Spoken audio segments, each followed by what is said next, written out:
My relationship with the museum started in 2015 when I did my honours project on the Barker letters. So the collection is quite meaningful to me. And after that, I did my PhD in colonial fatherhood, and then I began working at the museum.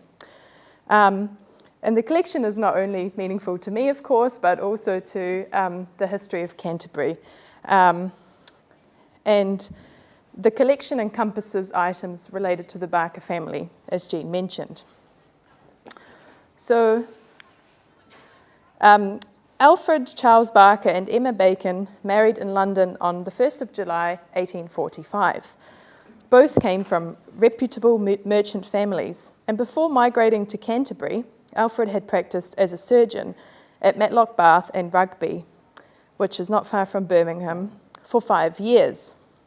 Alfred's goal, according to Emma, was, quote, to purchase land and be the first doctor among the colonists, who are all well-connected families. At the end of 1850, the Charlotte Jane arrived in Lyttelton and marked the beginning of systematic colonisation of Canterbury, as it was one of the first 4 ships to be sent out by the Canterbury Association. Land ownership by the early European settlers was made possible by the Crown's purchase, often called Kemp's Deed, of over 13 million acres of land from Ngāi Tahu for £2,000 in 1848.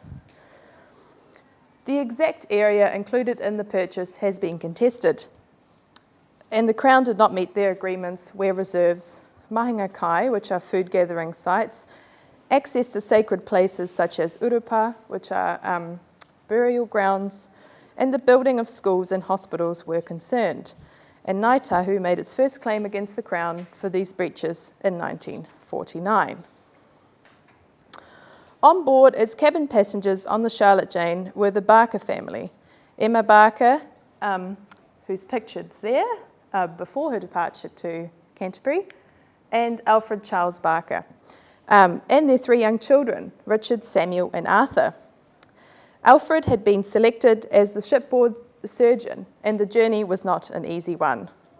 It lasted almost 100 days, and there was seasickness and other illness, with Dr. Barker recording the deaths of 3 children on the ship.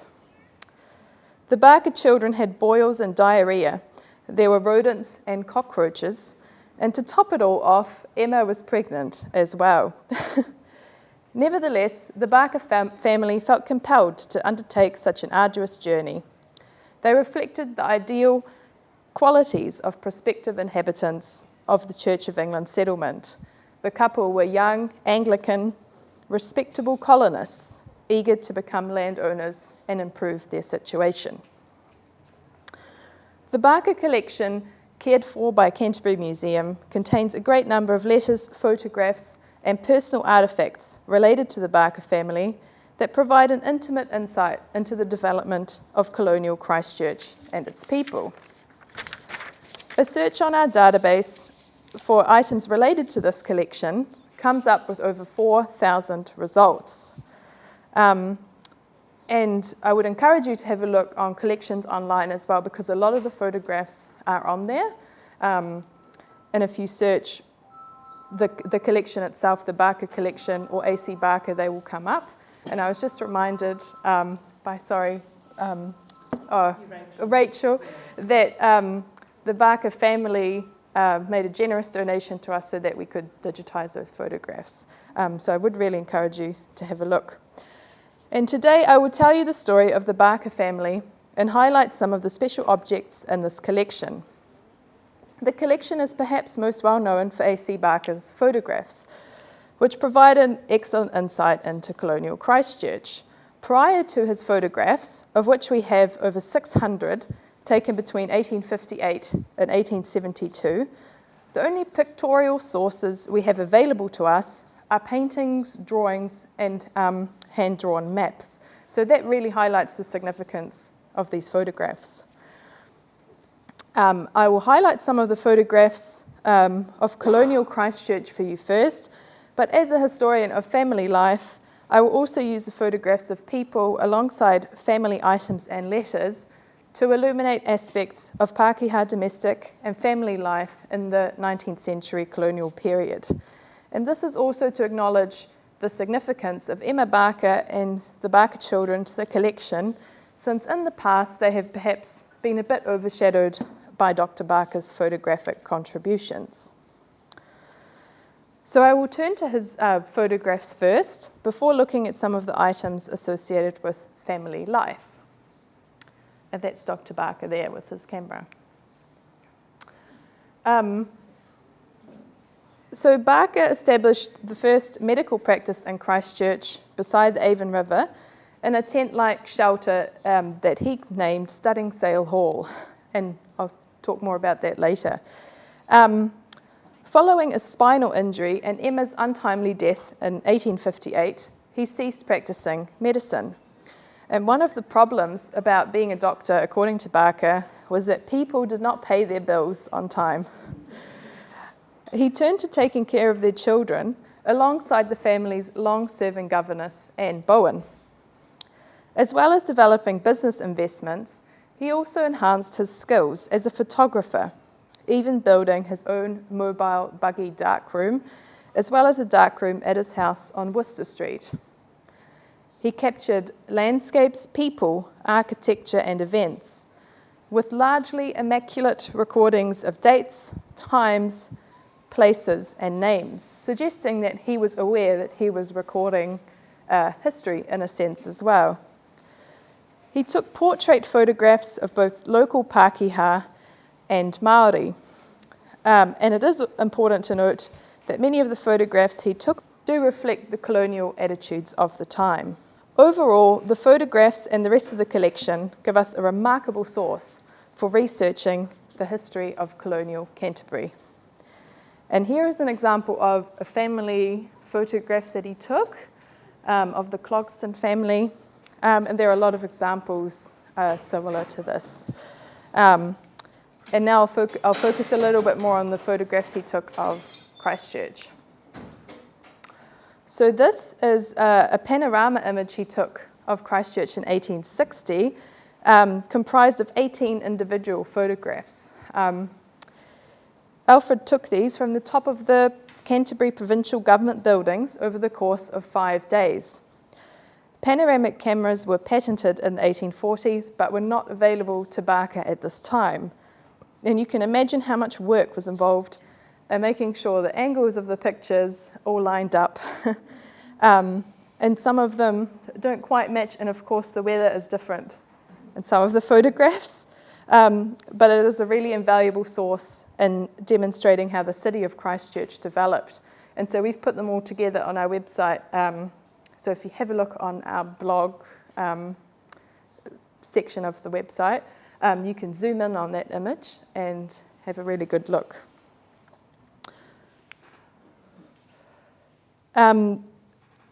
So the next two photos I'm going to show you are of the the Canterbury Provincial Government buildings, designed by architect Benjamin Mountfort, who of course designed the museum buildings as well. These buildings were badly damaged in the 2011 earthquake, but they are still standing. I believe they are the last remaining provincial government buildings in the country. So very special building. And in front of the image you can see Dr. Barker's daughters. I believe Elizabeth is on the bridge and Mary is kind of sitting in the vegetation there. And that's the Avon River going through the centre. This is another one more close up. And then this is another Christchurch photograph from 1860. And another one of Hereford Street, and that's probably his son in the foreground there. Then next, this is an image of the Barker family with Emma, Alfred, and their 6 children in 1856.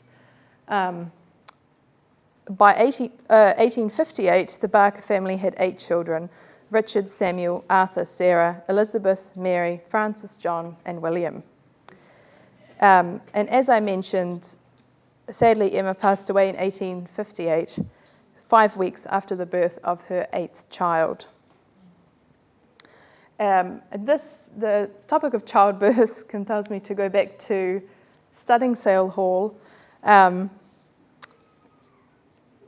So this was a tent-like structure that Barker named after the use of the studding sail for the roofing. So I think it was meant to be a bit humorous. So as I mentioned, when Emma left New Zealand, she was 3 months pregnant, which meant she gave birth to Sarah Elizabeth a few months after their arrival inside this tent-like structure. This was because the houses that were promised to the settlers had not yet been built when the Barkers arrived. And a lot of them, including Alfred, also struggled to get their possessions across to the Canterbury Plains, as there was not yet a road from Littleton to town. He shipped their belongings across to Sumner, but it turned out to be treacherous, and the boxes were deposited on some rocks.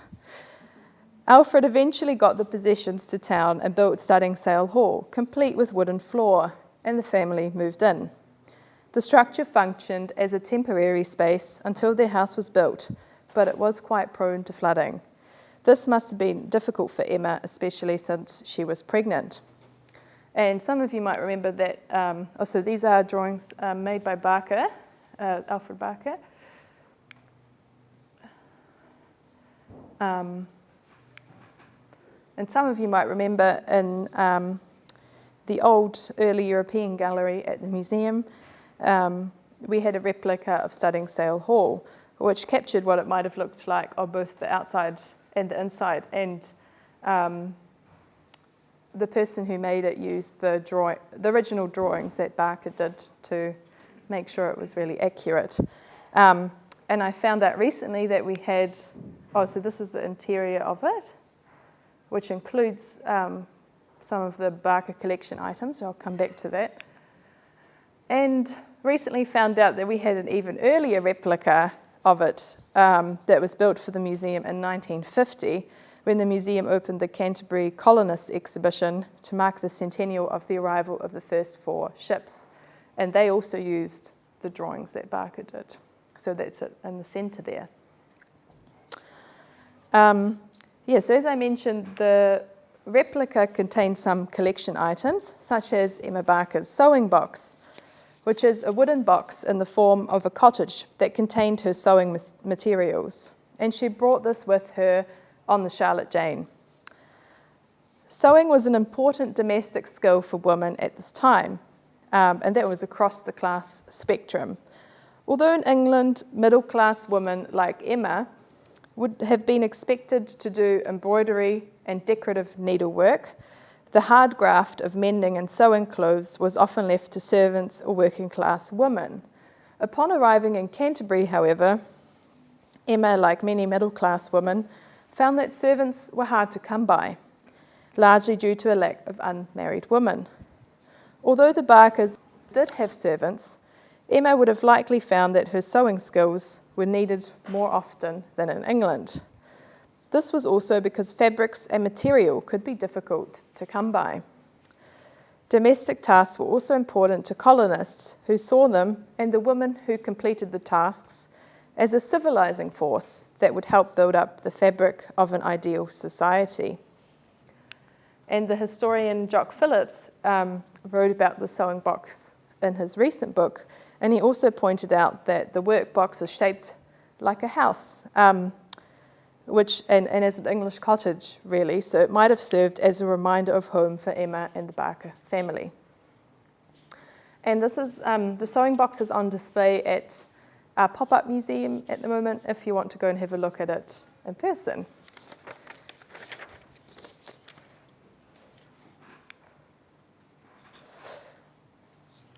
And from reading Emma's letters, she did really seem to value her role as a mother and her domestic role.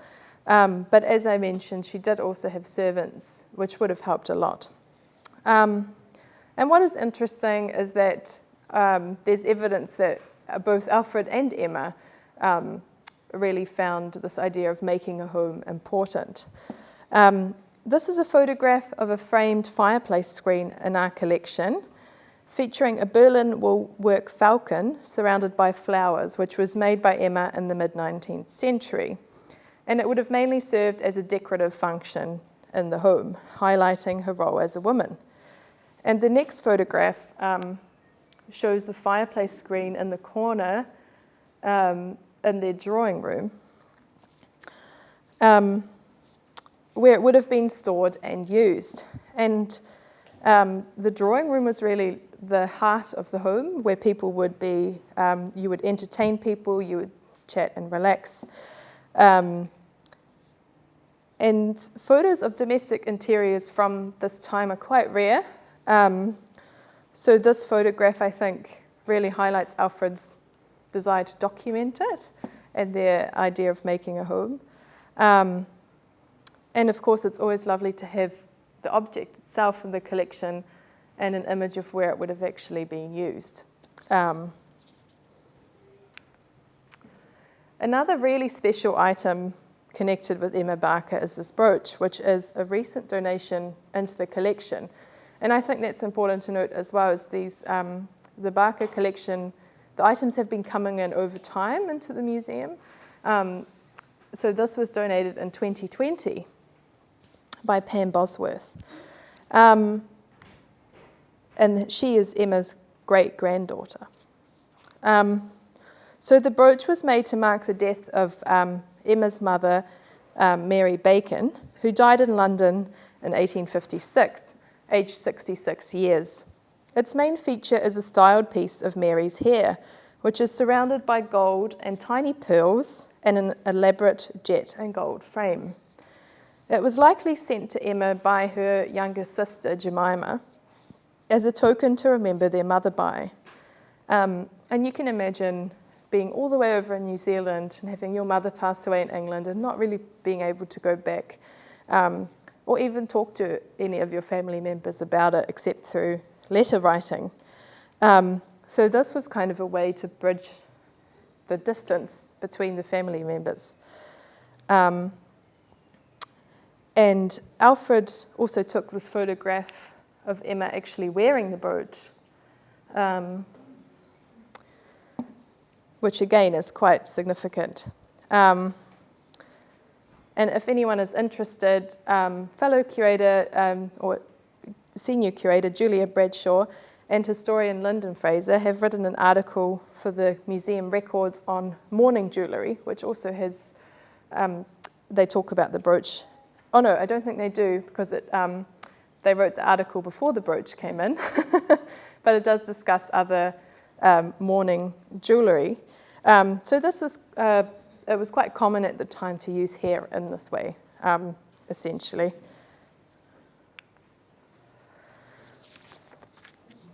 So now that I've discussed some of the family special items, particularly those related to Emma Barker, I will return to examining some of the Barker letters, which is what I studied for my honours project and I'm quite passionate about, especially to discuss the topics of childhood, parenting and marriage. So the Barker collection contains a lot of the letters written by the Barker children, which are really rare from the 19th century to have children's letters. So they're an excellent resource to research what it was like for Pākehā children living in colonial Christchurch. So many of the children wrote letters to their uncle Matthias Barker as a way to keep up family connections. And he actually came to New Zealand as well to visit following Emma's death. The letter writing began when they were quite young, and this one was sent by Arthur Barker sometime in the 1850s, when Emma was still alive. As you can see by his handwriting, he's still learning to write. And I'll read out the letter to you. So it says, "My dear uncle, I hope you are quite well. Mama is very much obliged to you for the shells and stones from Egypt and the lava. Also the cornelian and the agate ruler. Lizzie is very much obliged for the little book. The government buildings are built before our drawing room, but the river runs between us and it. Dickie and Sammy walk on stilts, and Sammy is having a pair of stilts made. I will send you a picture of myself. Papa has been printing photography on paper very successfully. Dickie and Sammy do sums every night. I am reading Scottish history and Latin. Believe me, your affectionate nephew, Arthur Barker. So there's quite a bit to unpack there, I think, because you can see that he wants to send a picture of himself to his uncle, so that's a way for his uncle to see how he's growing up. And that was a really important way for settler families to maintain those connections. And he also references his father's work, of course, in printing photography, so the children must have been quite excited about this. And one of the most striking things in the letters is the kind of freedoms that these children had to kind of roam around the landscape. And they mention things like going eeling, going to the beach and the river, horse riding, hunting, white baiting, playing with pet mice, seagulls and pigeons, and catching weka. And this was also, to a certain extent, possible for girls at that time, as Sarah Elizabeth, for instance, wrote about learning to ride horses. So to kind of show you that aspect of it, this is an excerpt from a letter Arthur wrote to his uncle on June 29, 1862. So he wrote, quote, "We broke up about a week ago for 5 weeks' holidays. And as Dick has bought a double-barreled gun and also some powder, and so we shall have Papa's gun too to shoot with. Only yesterday I lost my beautiful little pigeon, which was so tame it let us touch it. My old seagull Peter has been lost 3 times. Twice I had to go and get him, but the 3rd time he came back of his own accord with a long string tied to his leg. I have had some difficulty in feeding him and my Angola doe this winter. The doe has hair 1.5 inches long and beautifully soft." But how did Emma and Alfred deal with their children roaming around and doing these kinds of activities? And what were other key aspects of parenting at this time? So the letters written by Alfred and Emma do express some concerns and fears, which especially were to do with drowning.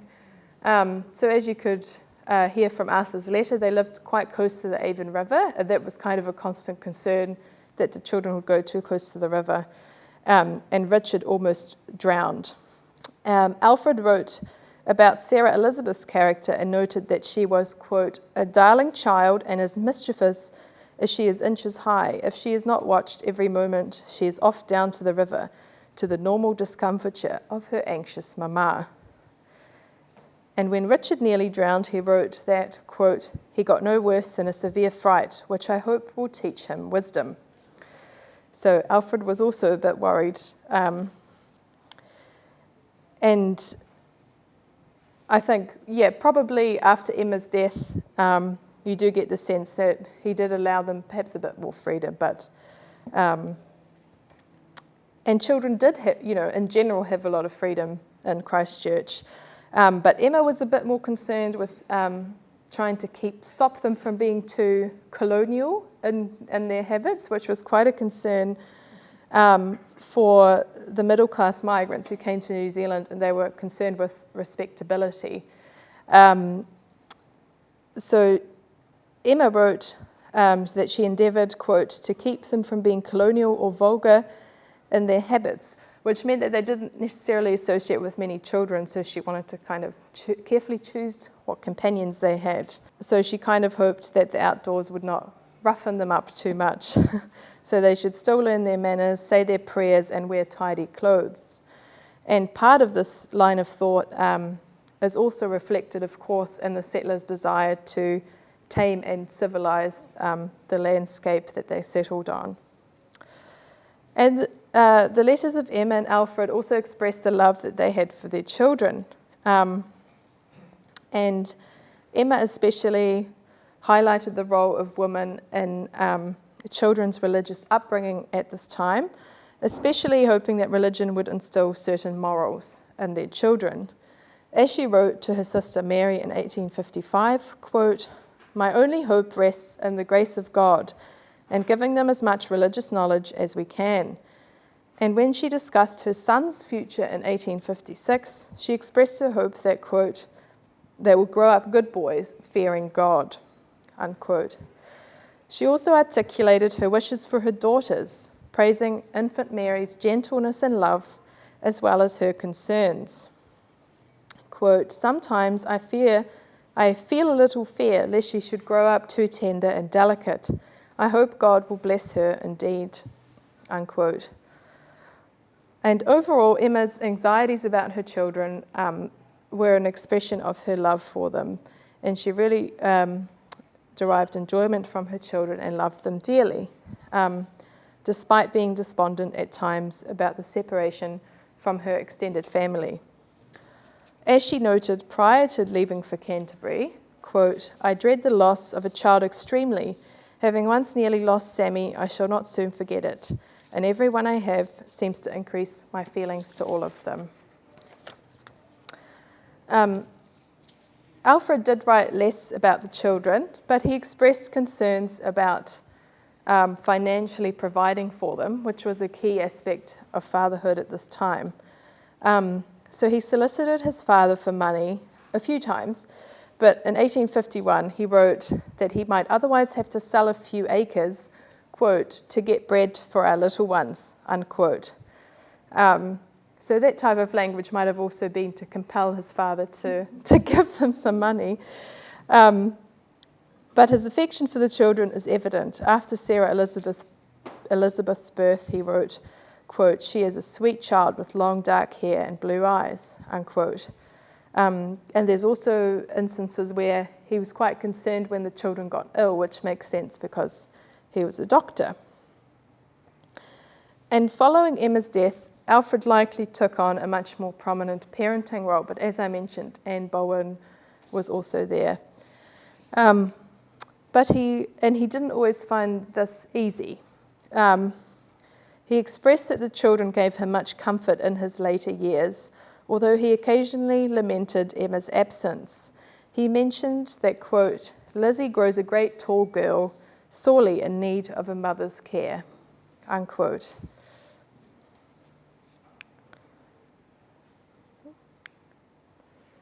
And that's an image of the family after, quite long after Emma's death in 1871. With some of the adult, I think most of the adult children. And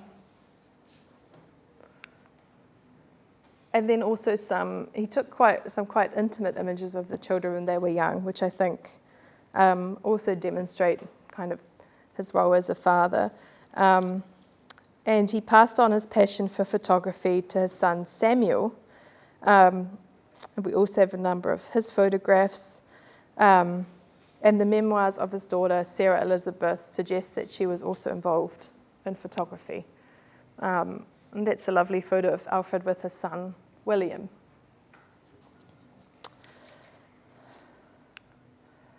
And I also want to tell you some insights about their marriage, because Alfred's letters suggest that he felt very genuine love for Emma.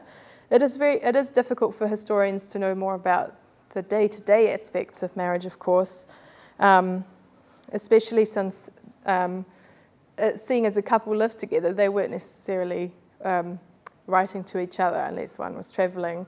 So it is quite hard to get the details about day-to-day life. And actually, there are no remaining letters between them because Alfred destroyed them after Emma's death. So in 1871, he wrote to his cousin, quote, "When she left me, I was in a very low state of health, and not expecting to recover, I destroyed all her letters, both those written by her to me and those she had received from her friends. I looked on them as sacred and could not bear the thought that indifferent eyes should scan what was intended for her alone." That was also quite common at the time. So I really hope Alfred wouldn't have minded me reading out his letters today. But that does bring up some interesting questions about the roles that we have as historians and curators. But we can still gain some insight into their relationship through letters Alfred wrote to other people. And he did feel her loss very keenly. So he wrote to his brother Matthias soon after Emma passed away, quote, "I need not tell you the fearful desolation I am in. May God guide me in my difficult task." And it is especially the idea of Emma's evangelical good death which comforted Alfred.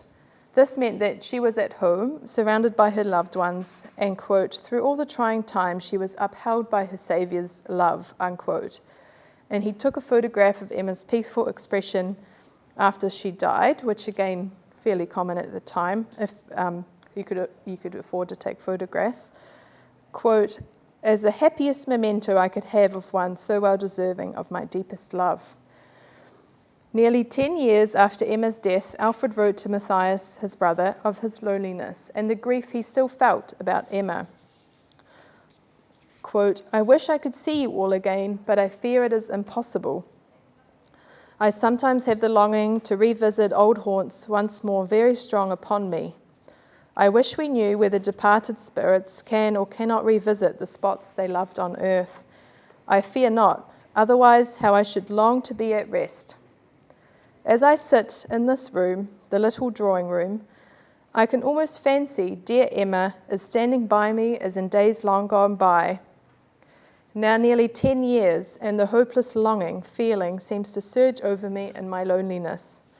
I do not wish to be unthankful. I have many, many mercies. The children are careful comforts to me." And in 1871, he again wrote of his lasting grief about Emma's death. Quote, "since that time of terrible trouble I have lived alone, and though I have many kind friends and good children, yet they belong to a world utterly dissociated from that in which I walked with her during the few years she was spared to me." And those words, I think, always quite haunting whenever I read them, as are the number of self-portraits he took in his later years. This is one of them, before his death in 1873. And I think they also encourage us, the reason I read them out is because I think they encourage us to think differently about colonial masculinity as well, because they're very, it's a very emotional piece of writing. And in short, I think the Barker collection offers an invaluable insight into colonial Christchurch and can tell us not only about the history of the landscape of the city, but also about people and intimate family life. Ngā mihi nui. Thank you.